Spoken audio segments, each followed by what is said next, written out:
I wanna be a producer with a hit show on Broadway. I wanna be a producer. Hey everybody, if you have a question you've been dying to ask about Broadway, off-Broadway, or frankly anything, I'm having a free town hall teleseminar on Wednesday, December 2nd at 7 p.m.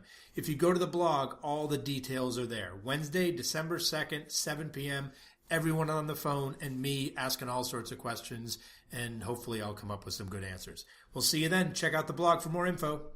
Hello, everybody. Welcome back to the Producer's Perspective podcast. I'm Ken Davenport, and today we have a first on the podcast. Our guest today is the first ever costume designer we've had. How do you feel about that? Well, I'm honored. It's amazing. I'm here with none other than two-time Tony Award winner Gregg Barnes. Welcome, Gregg. Welcome to everybody. I literally just passed those two Tony Awards. I'm sitting in Gregg's house right now. They're right there. You know, it's funny. A lot of times people will come visit me and they'll say, "Where do you keep them?" And I say, "They're sitting right there." And they're not very ostentatious, though, so you have to have an eagle eye to spot them. Well, they're shining in the light right now. We'll spin them in a little bit. So Gregg won those two Tony Awards for the Broadway productions of The Drowsy Chaperone and Follies. His other Broadway credits, okay, ready? This could take a while. Sideshow, Flower Drum Song, Dirty Rotten, Scoundrels, Legally Blonde, To Be or Not to Be, Bye Bye Birdie, Elf, Kinky Boots, Aladdin, Something Rotten, and this season's Tuck Everlasting. Whew. Done a ton of off-Broadway, regional, and all sorts of other work, including the Radio City Christmas Spectacular, right, in 2003? Did that I did it actually for about 10 years. 10 years? Yeah. Ooh, we'll get to that. Rockette stories coming, sure. Some film and TV, but of course I remember him when I was a sophomore at NYU, and he taught a costume class. And I want to thank you for that, because you actually made me realize that the wardrobe room was the last place on earth that I should be. So you're really responsible for me being a producer. So wow. Thank you for that. Imagine probably thousands of kids I turned off to the wardrobe room. So how did you decide that the wardrobe room was for you? Where my where did it start? Out. Well, you know, I grew up in San Diego, and I was a literature major in college. I thought I would teach high school and be the drama guy. And all my family, my dad, and all my aunts and uncles, of which I have a lot, were all educators. And so I didn't really have a vision of working professionally in the theater, for sure.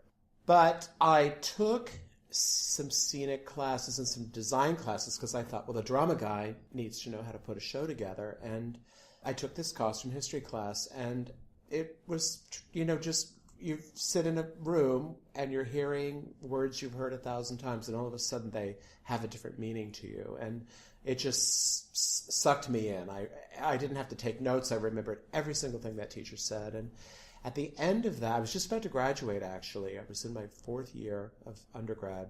And that teacher said, "We have a guest designer coming in to talk to our master's students. Would you mind chatting with him?" And I didn't really have a vision of why I would do that. I didn't, you know, but I said, sure, I'd love to meet people. I'll go talk to him. So I went and sat with Robert Morgan, who designed the Full Monty and the Grinch, and is an incredible person and an incredible designer. And he saw something in me that was, believe me, to say raw is an understatement, but he said, "You should go to NYU." And I honestly don't even know why I listened to him, but a year later I found myself auditioning to come to New York, and so in 1980 I began that process, and in 1983 when I got out of school I got hired by the undergraduate department. I was a grad student, but they have and the departments are separate. But so the reason that I met you was because I was from 1983 on for the next 20 years I taught in the undergraduate department at NYU. So what was the first thing you designed? Wow. Back in a community college in El Cajon, California, I did a production of The Mad Woman of Chaillot. That was the first thing. And the second one, not that you asked, but the second one was this epic production of Alice in Wonderland. And honestly, I didn't draw, I didn't sew, I was so useless. I didn't know anything, but again, you know, it's funny how sometimes I think people believe in you in it, not more than you believe in yourself. That comes with experience. But I got handed this design project, and we made this pretty magical production of Alice in Wonderland. And since that, even though I was a literature major, not that Alice in Wonderland isn't major literature, but my career has been largely doing circuses, ice shows, musicals, spectacular kind of event sort of design. So it's funny that it found me quite early. So one of the reasons I love doing this podcast is I get to learn so much about areas that I'm not that familiar with in wardrobe and costume design ever since I ran screaming from that classroom is one of those areas. But talk to me about that. I always assumed that you have to know how to sew, you have to know how to stitch in order to design. Is that true, or do you just have to have a visual eye? How does it... Yeah, it's funny. It's probably true in every discipline in the theater. But as a costume designer, if you say you have a very strong sense of how to make a thing happen, that can make a career. You may be weaker at, maybe your forte isn't visualizing unique worlds, but it's almost, I think all of us are paraplegic in a way. Like we have some part of us that's very strong, and then if you're lucky enough to get far enough along, you hire people to be your weaker self, and somehow that is a bonus because you have this alchemy of a collective that becomes a fortress. And I think that everybody you talk to has a kind of family that they travel with for a certain number of years, even as a designer with your assistants, your associates, but then even within the community of, say you're hired to design a certain project, you probably have worked with that director many times before because you speak a common kind of language. So I love to draw and paint, for instance. Not every designer it can be intimidating to some people, and it's not even important. It's a funny thing. I like it because for me it answers a million questions, and if you do tear sheets or just pencil drawings or have a rougher, more casual approach to it, you have to answer all these questions at some point in the process because the shop is going to need to know, what scale, how big, how many, what color, all of these questions. And if you've drawn and painted it, you eliminate a lot of them. But, a lot of people do spectacular, beautiful work without using that skill. They may be better at selling an idea or better at getting the job or better at... obviously, you have to have all of these things in some, a potpourri of these skills. But I find that sometimes your strength is the thing you should, celebrate and work on the other parts of your skill set. So what's your strength? I think that, I hope this is true, I try to be a very good listener in the early stages because clothes are expensive to build and you don't want to make a mistake. I never, ever, ever sneak around in dark corners saying, oh, they'll love this when they see it. Never, ever, ever. I try to, as much as I can, get because a lot of times, especially in the early meetings with a director, there's many things at work. For one thing, if it's a new piece, it's not fully developed. You don't have any history with it to refer to. And also, they may have a strong opinion about something, but you have to learn how to listen to the thing that they aren't saying, or they may be saying it in one way, but what they desire is you to take that information and turn it into a different visual idea than maybe what their initial instinct is. So you have to listen to the words, but also to listen to the ideas behind them. And then, when I draw and paint, it takes a lot of time. It's a very laborious process, but when I get into the fitting room, that information, I strictly see it as information. I don't try to, I'm just assuming this, but I think in the fashion world, when you get into the fitting room, you're trying to realize that sketch. I'm trying to help an actor tell a story. So I'm the first one. If I drew a skirt and they say pants, I say that let's talk about pants. And skirt, I don't really care about skirts. I care about things that tell stories. So I try to be really, really flexible in the fitting room. And sometimes it gets you into trouble. It's all you draw something, hopefully it pleases the director or the actor, and then when you realize that it can be a disappointment and you need to regroup. And so you have to be quick on your feet in the costume business. So talk to me a little bit about your process. You're sitting in this beautiful armchair. I never... I love coming to designers' homes, by the way. I wish there was video right now because it's stunning in here. But I want you to imagine someone comes to you and says, Greg, we're doing a musical based on this armchair. Okay. Go. What's the first thing you do? Well, I guess I would want to know first if there is an arc, what the arc of the story is. For instance, do we start off on a rickety old stool and end up, by the end of the evening, in a plushy armchair? And from that, whatever that information is, I get on the internet, or I get into my books, or I get into a world of immersing myself. And I don't necessarily, in using this metaphor, look at chairs. I may look at rugs, walls, clothing, paintings. I've become a big fan of Pinterest, if people know about that amazing aid to designers. And what'll happen is I'll type in, skirt, 1860. And within that search, somebody will have, for instance, posted a wood block, like a block that you would use to block out a pattern onto a textile. And I'll think, oh, that's interesting. What is that about? And then I'll find out, oh, look, there was an influx of, because of the Crimean War, there's an influx of Turkish textile design in this period. And if it's relevant to the story, I can glean and collect all of this information so that when I sit down to draw, eventually, I have a world much greater than just what you can find in a costume history textbook. So sometimes I'll take that information to the director without any drawings at all and just let them talk and let them dream and together try to find the clues that are going to lead us down the design path.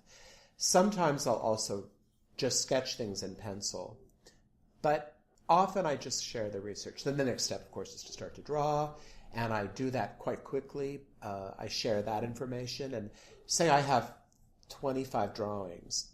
If 5 of them are, I see, an immediate response to, I'll take those 5 and flesh them out, and I'll let the other 5, the remainder of what the director didn't really seem to have a real, excited sort of response to, I'll let that stuff percolate and revisit it and change. And then I'll start to paint just a few things. Like, say if it's a musical, I'll do one woman in the ensemble in the 11 o'clock moment.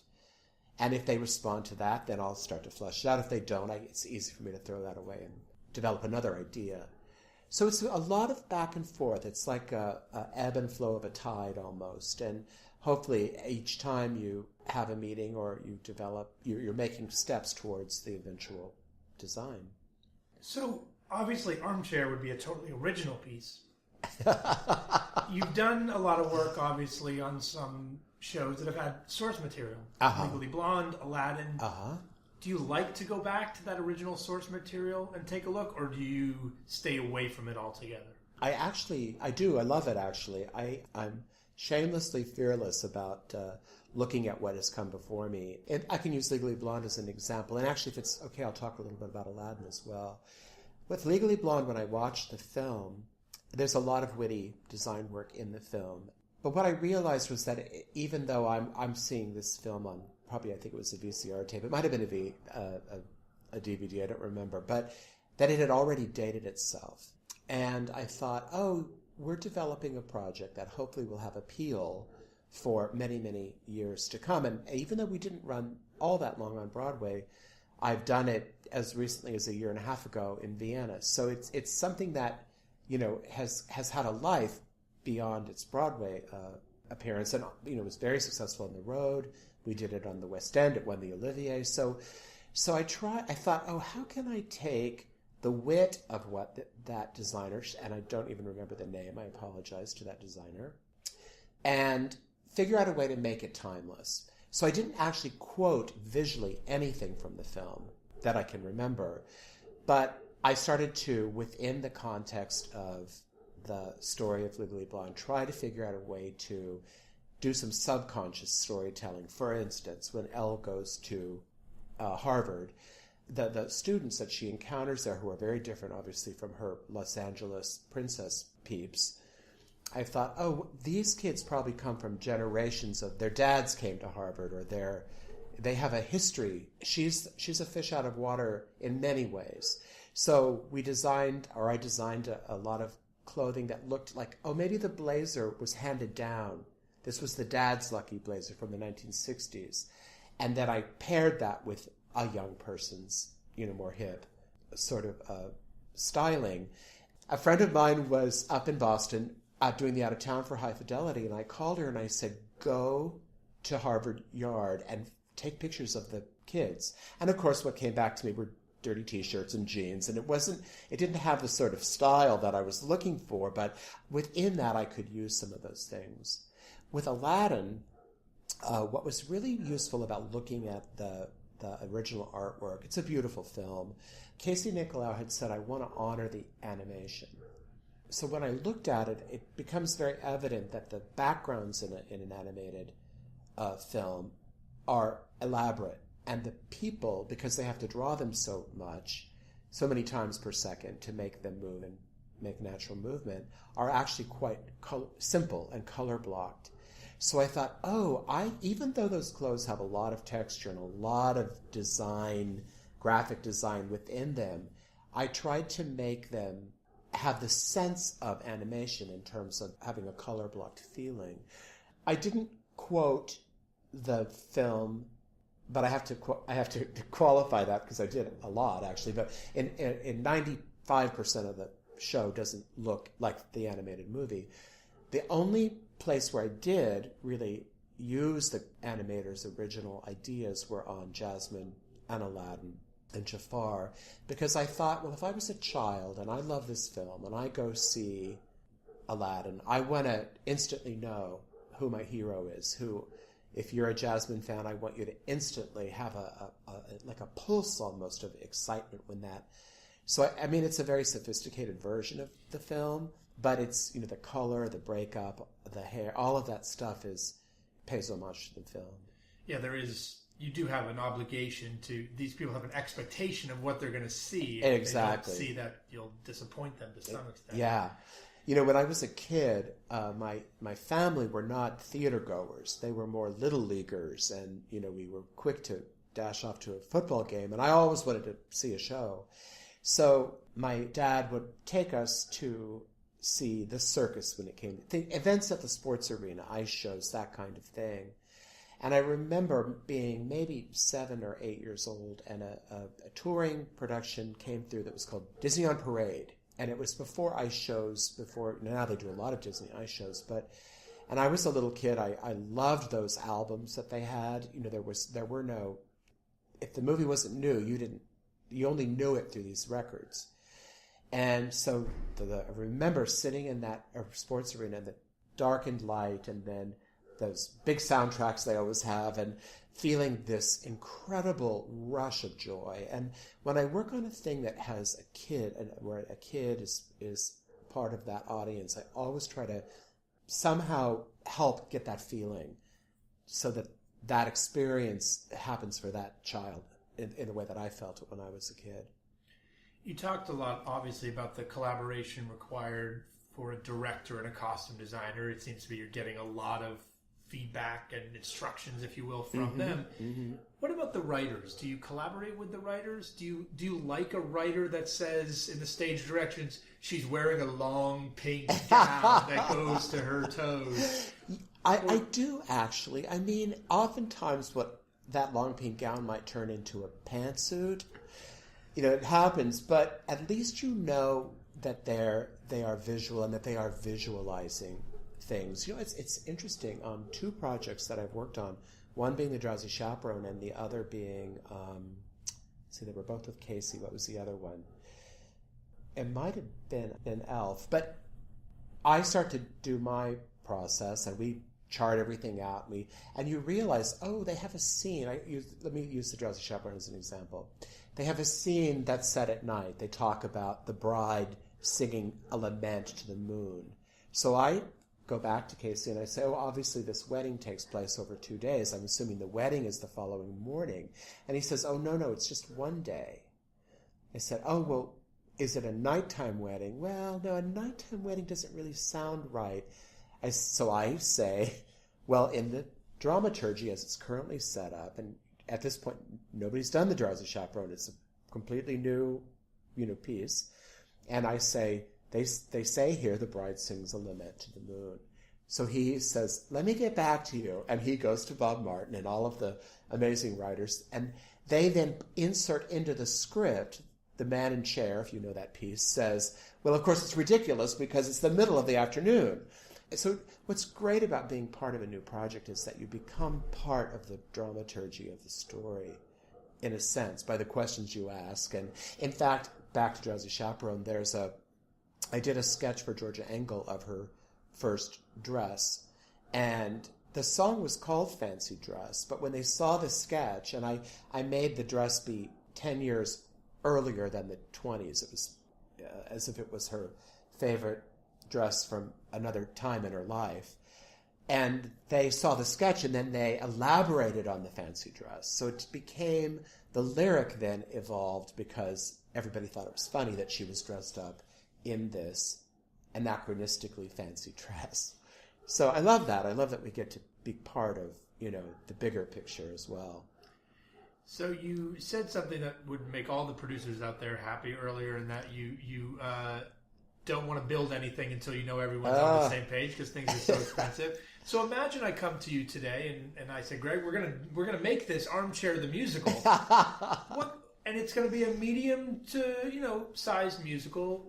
Off the top of your head, what do you say? Oh well, Ken, you need X dollars for me to do that right. What's the average budget for a Broadway musical these days? It's interesting. My Broadway debut, which was 20 years ago, I believe, was Sideshow, and I had the huge benefit and gift of working with this gentleman, Scott Traugott, who is the A-list associate. He's the guy you want to have. And he explained to me, it was very simple. He said, let's chart out the show as we know it. It might change, but as of today, let's do a count of all the costumes. So say there's 100. We take a figure, it's a generic figure, but we take $5,000 and we times that by 100. Which is $500,000. Now, some of the costumes will cost much less than that, but some of them might cost 4 times that. But it gives us a ballpark so that when we go in and we say, Ken, we think this might be an appropriate number, and you say, oh my gosh, we've only raised half of that amount.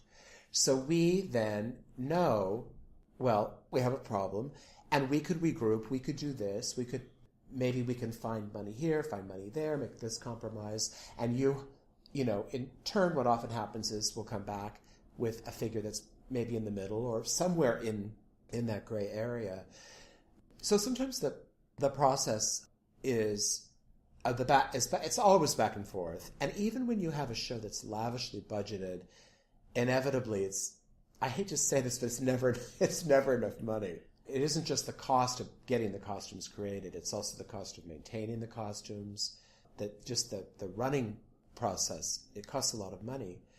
So if I said to you, we could do this way, but it means that it's going to fall apart sooner, or we could, instead of having 3 pairs of shoes, they could have 1 pair of shoes, but they'll fall apart that much faster. It might be more efficient financially or more responsible financially to have 2 pairs of shoes.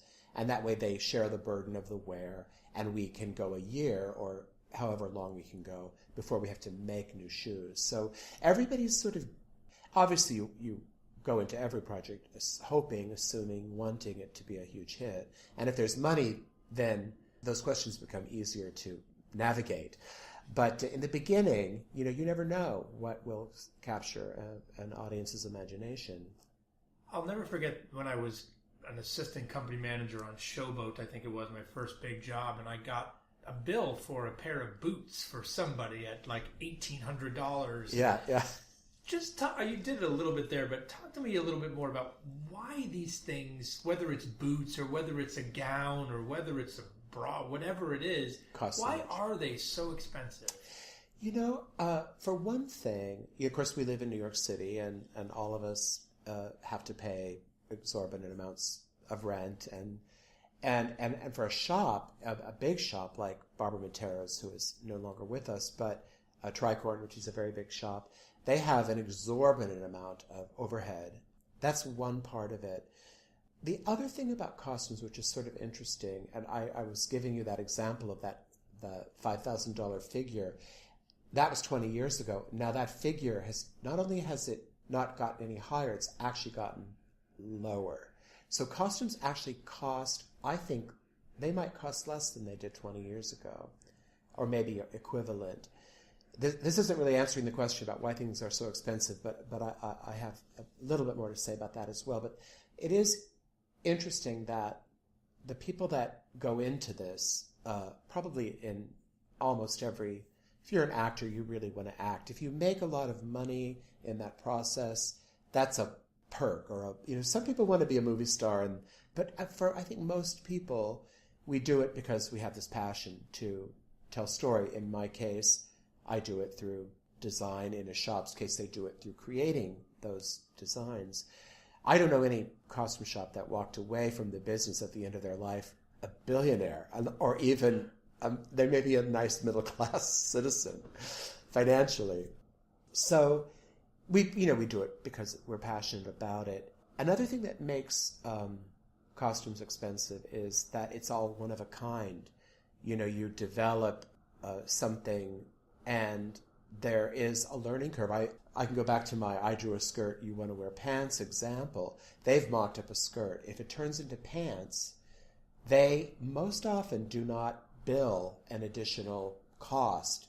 The process is the process in their eyes. If you were building a swimming pool and you said, I don't want a jacuzzi, and then you decided you wanted a jacuzzi, you would pay for a jacuzzi. You know what I mean? A costume, it's very rare that you get billed for a lot of extra things that happen in the process.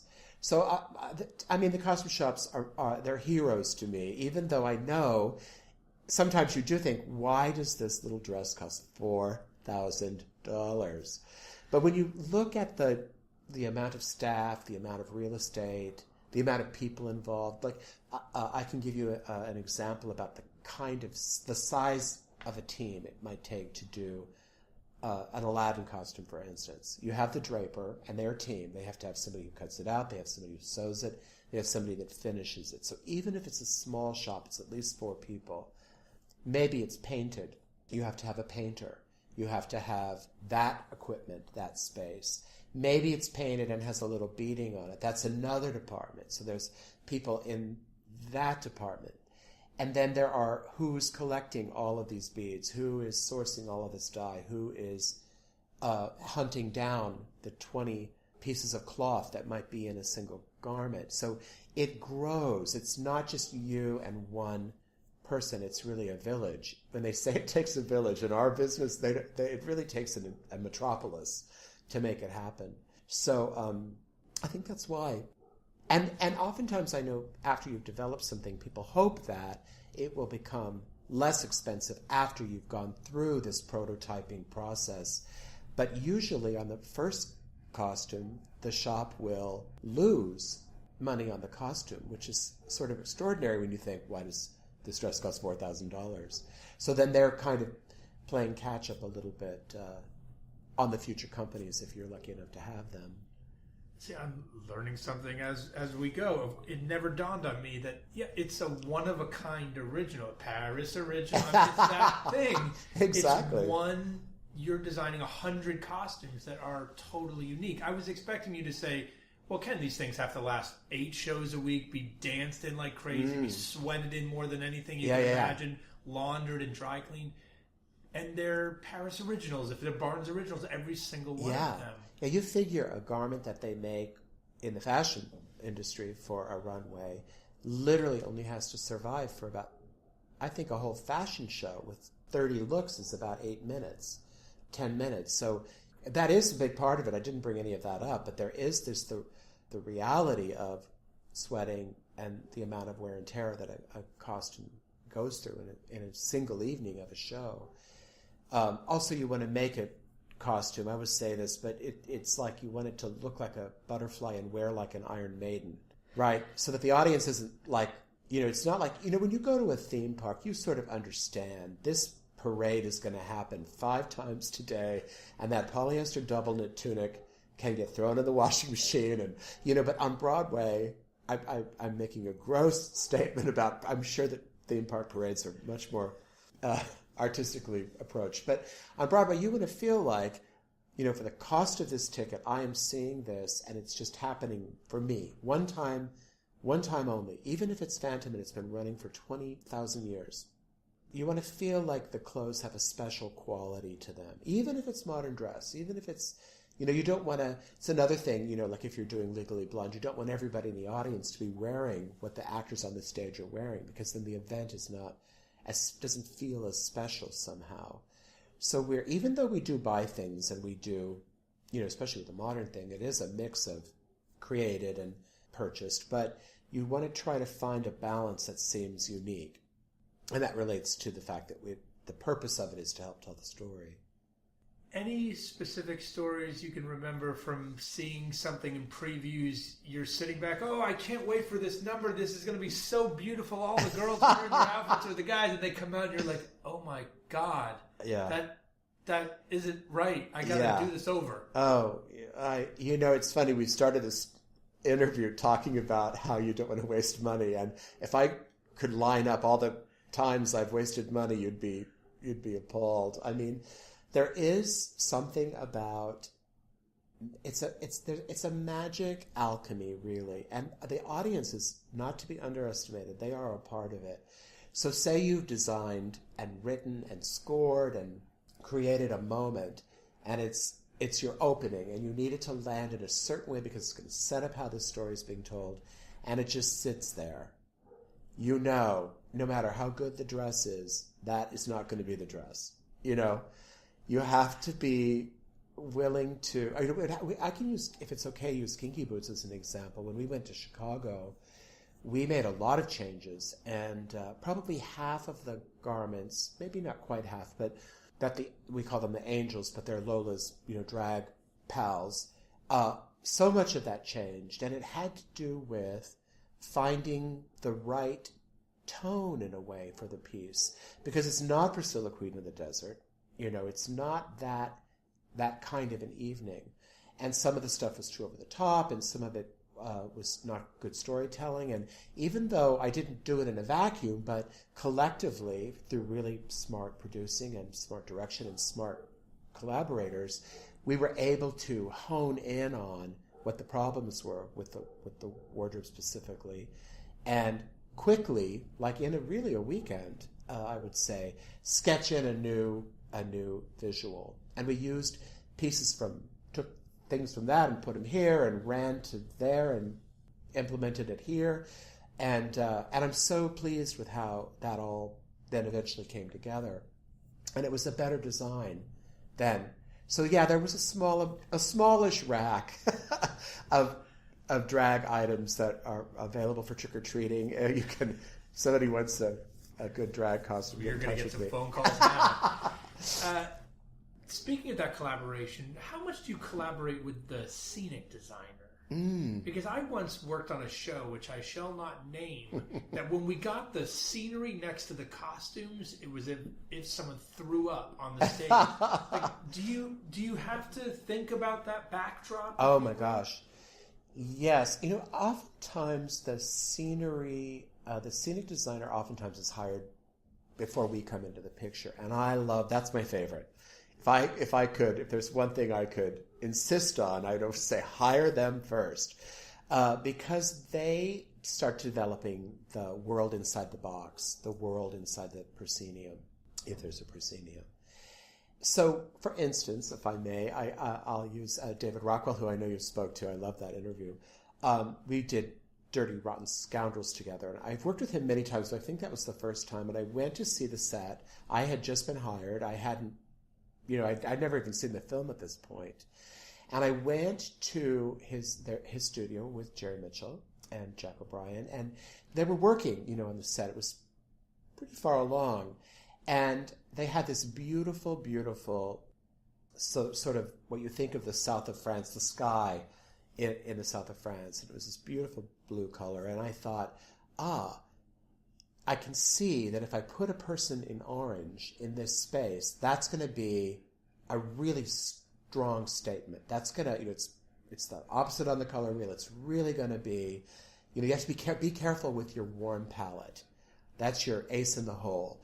Things that are lovely and seafoamy and pale, they'll look like To Catch a Thief, and that can be useful to us. So it actually informs ways that I can work within this beautiful crystally world that David was developing.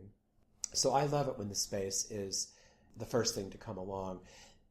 Often, it's funny, you never just work on one thing at a time. And I have to say, I wish I could say that the collaboration was more intense, more, side by side than it oftentimes ends up being. Sometimes you have a couple of meetings and you share a couple of sketches and you have a question a month into the process. What happened?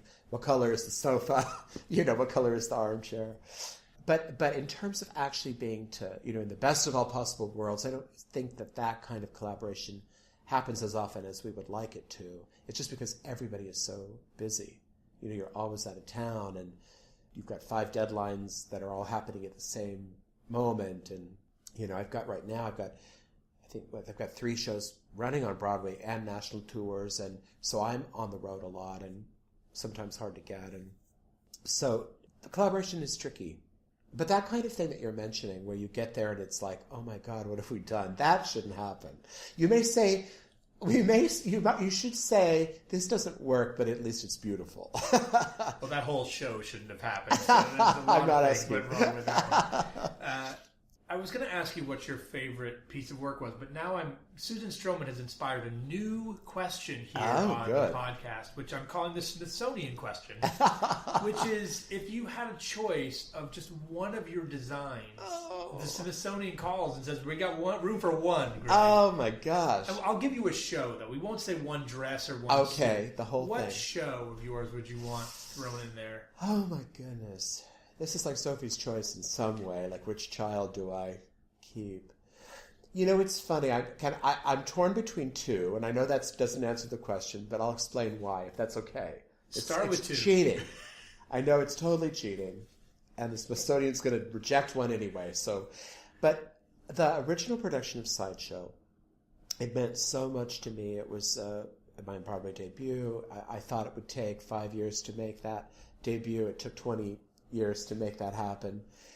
And we worked on it so long. And it was so, of all the things I've worked on, whatever anybody thought, good, bad, indifferent, huge fan, didn't care, whatever they thought, we created the event. There was nothing in it that was where you later thought, I wish we had, we should have. It was, we set out to make this thing happen, and it happened. It was all made by Barbara Matera, which was a huge... The craftsmanship of those costumes was extraordinary. So that comes to mind. That would be my column A choice. My column B choice would be the Drowsy Chaperone, because it was an evening that just percolated along, and I felt like all of the elements of the storytelling were equally delightful, if that's the right word. I loved being a part of it. It was joyous, so unexpected. We opened in Los Angeles with no plan to come in, and then I think it was Woman in White closed quite unexpectedly, and 2 weeks later there we were loading in the Drowsy Chaperone. It was incredible, and actually the Tobin Foundation has a museum in San Antonio, and they bought all those sketches, so they're not in the Smithsonian, but they are. That design is all preserved in a museum in Texas. So that's really great. They're not there yet. So maybe I'll give Sideshow to the Smithsonian since the others already got a seat of honor. All right, my last question now, which is my infamous genie question, which is so... Oh my gosh, I should know how to do this. It's suited for you. And Casey Nicolau, who just did it a couple weeks ago. I want you to imagine that the genie comes to your door, knocks on the door, and says... Gregg, thank you so much for this amazing outfit. It's incredible. And because of that, I want to grant you one wish. Just one. I want you to imagine and think, what's the one thing that you can't stand about Broadway? You're such a genteel guy. You're so nice and friendly and collaborative. What's the one thing that makes you so mad, that keeps you up at night, that makes you swear, if only I could change this one thing, that the genie would change in the snap of a finger? What would you want that genie to change about Broadway? About Broadway? Wow. It's an interesting thing about... I think there's a kind of cynicism about people that love the theater, and I guess I'm speaking to people that write a lot of, that blog and write, or that, not blog, but excuse me. That's okay. I can take it. You can take it. But people that go in the chat rooms and all of that, and I love to get that opinion. I love to see what people think. It's a raw, instinctual, it's their first experience, and they are, unafraid to share their thoughts and very passionate, and I love that. But I think that oftentimes if something isn't working or people, nobody loves everything. Not everybody loves everything equally. And they often say, well, they sat down because this is going to make a lot of money if we do this. And I just hate that, because I have never, in the 35 years I've been doing this, ever sat down at a table where anybody said any words to that effect. We all want to tell a story, make it beautiful, make it unique, make it have meaning.